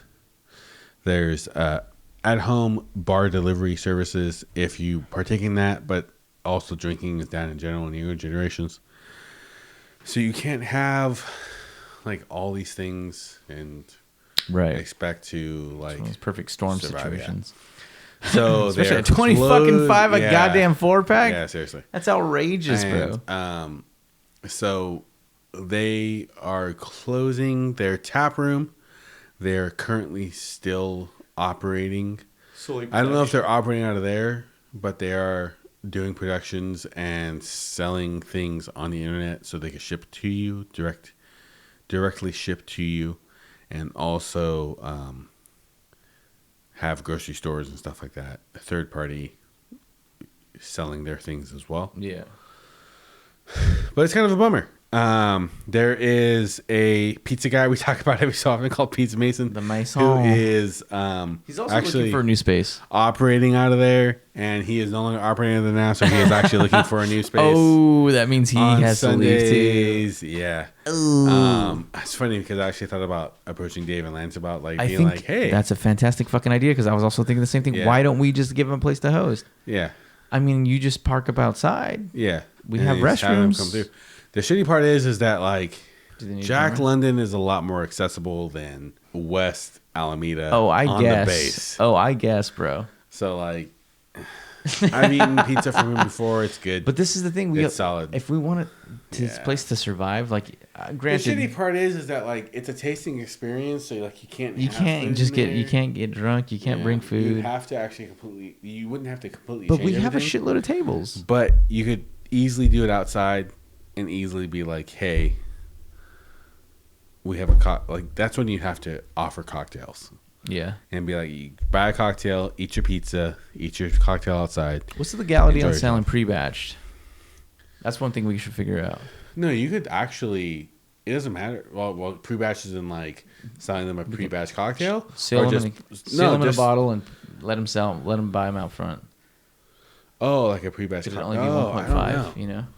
I don't know. That's a good question. It's probably approaching the same reason that like we'd have to stock it in the bottle shop and then sell it from there.